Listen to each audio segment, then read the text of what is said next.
आखिर क्यों देवी संध्या ने दिया सभी पुरुषों को श्राप? आइए जानते हैं इसके पीछे की पूरी कहानी को।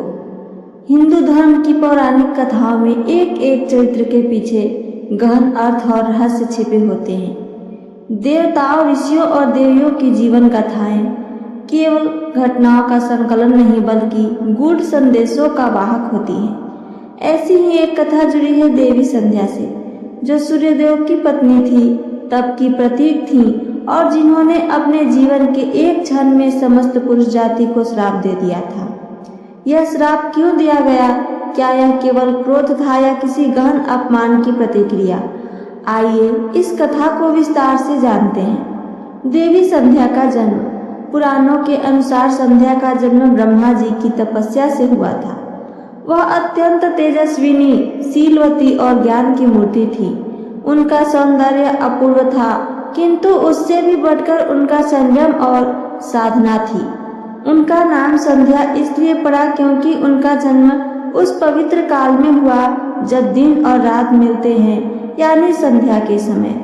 यह समय स्वयं में अत्यंत शक्तिशाली और शुभ माना जाता है। ब्रह्मा जी ने उन्हें अत्यंत प्रेम पूर्वक पाला और उन्हें समस्त वेद, शास्त्र और तप की शिक्षा दी। संध्या ने अल्पायु में ही ऐसी साधना की थी कि उनका तेज लोकों को प्रकाशित करने लगा था। उनकी इच्छा थी कि वे ईश्वर की भक्ति में लीन रहें और सांसारिक बंधनों से दूर रहें।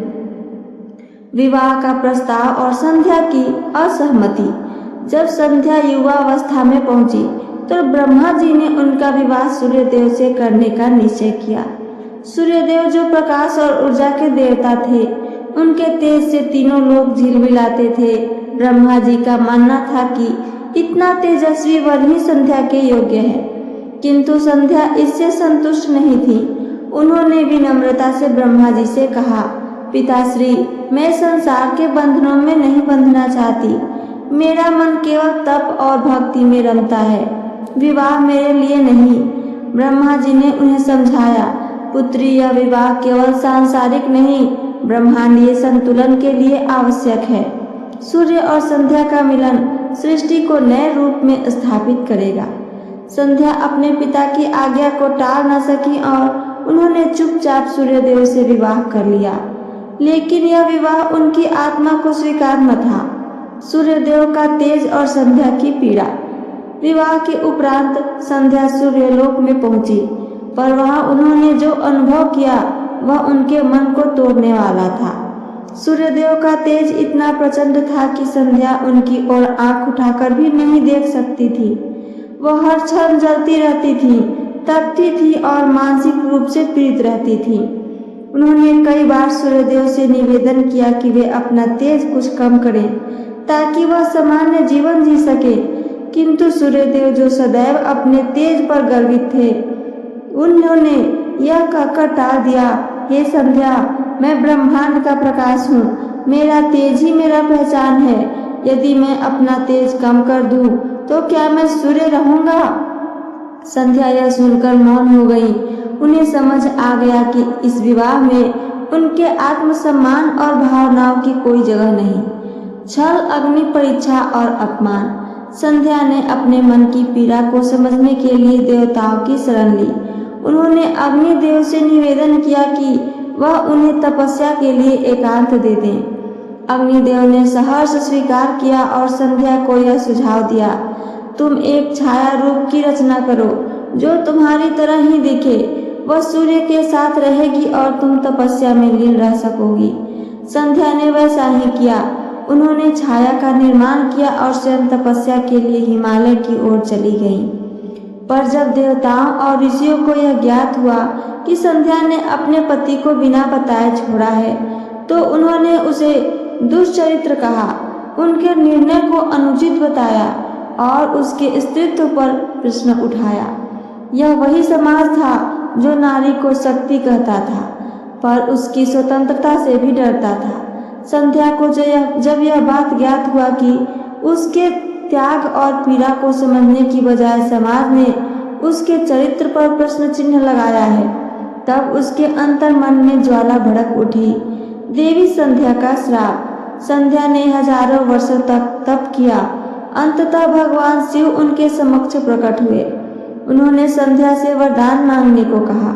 संध्या ने कहा, हे महादेव, जब स्त्री अपने सम्मान और आत्मा की रक्षा के लिए कोई निर्णय लेती है तो समाज उसे दुष्टा क्यों कहता है? पुरुष की हर गलती क्षम्य है और स्त्री का हर निर्णय अपराध क्यों? मुझे वह शक्ति दीजिए, मैं इस अन्याय का उत्तर दे सकूं। शिव ने उन्हें एक विशेष तेज, शक्ति और श्राप देने की सिद्धि प्रदान की। तभी संध्या ने तपोबल से सभी पुरुषों के लिए श्राप दिया, हे पुरुष जाति, जब तक तुम स्त्री को केवल भोग की वस्तु समझोगे तब तक तुम्हारी दृष्टि उसकी आत्मा को नहीं पहचानती, तब तक तुम अपूर्ण रहोगे। तुम्हारी संतति कभी नारी के बिना पूर्ण नहीं होगी। तुम्हारे कुल में शक्ति नहीं बचेगी और तुम्हारे भीतर का तेज नष्ट होता रहेगा।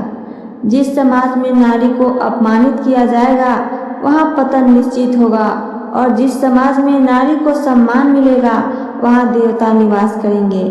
समाज में परिवर्तन का आरंभ। देवी संध्या के इस श्राप के बाद समाज में कई परिवर्तनों की लहर उठी। देवताओं को यह समझ आया कि नारी केवल श्रृंगार नहीं, तपस्या की भी प्रतीक है। ऋषियों ने स्त्रियों को शिक्षा देने की परंपरा शुरू की। मातृशक्ति की पूजा पुनः स्थापित हुई। छाया के रूप में जो संध्या सूर्य के साथ थी, उन्होंने भी अंततः यह सत्य बताया और सूर्यदेव को आत्मग्लानि हुई। सूर्यदेव ने स्वयं हिमालय जाकर संध्या से क्षमा मांगी और उनसे निवेदन किया कि वे पुनः संसार में लौटें। संध्या ने यह कहते हुए मना कर दिया, अब मेरा स्थान तप में है, संसार में मेरी छाया ही पर्याप्त है। यदि नारी की आत्मा को समझा नहीं गया तो केवल उसकी छाया ही तुम्हें भटकेगी। संध्या के स्वरूप की स्थापना। देवी संध्या को त्रिकाल संध्या पूजा में प्रमुख स्थान मिला। आज भी सुबह, दोपहर और शाम को की जाने वाली संध्या वंदन पूजा उनके नाम पर है। यह न केवल समय का चक्र है बल्कि उस नारी की स्मृति है जिसने अपने आत्मसम्मान के लिए समस्त सृष्टि को जगा दिया। इन सब का निष्कर्ष क्या है, आइए आगे वो भी जानें। देवी संध्या की कथा हमें यह सिखाती है कि जब एक नारी अपने आत्मसम्मान के लिए खड़ी होती है तो उसका तप और क्रोध समस्त सृष्टि को झकझोर सकता है। समाज को चाहिए कि वह नारी के निर्णय को सम्मान दे, न कि उनके स्वर को दबाए। श्राप केवल क्रोध नहीं होता, वह आह होती है जो तब निकलती है जब सत्य की पुकार को अनसुना किया जाता है। देवी संध्या का श्राप भी ऐसा ही था, एक चेतावनी और एक जागरण। तो ये थी मेरी आज की कथा और इससे जुड़ी जानकारी। मेरी कथा आप सबको पसंद आई हो तो चैनल को सब्सक्राइब करके वीडियो को लाइक करना ना भूलें। साथ साथ अपना एक प्यारा सा कमेंट करके हमें ज़रूर बताइए। सुनने के लिए धन्यवाद। जय श्री कृष्णा। राधे।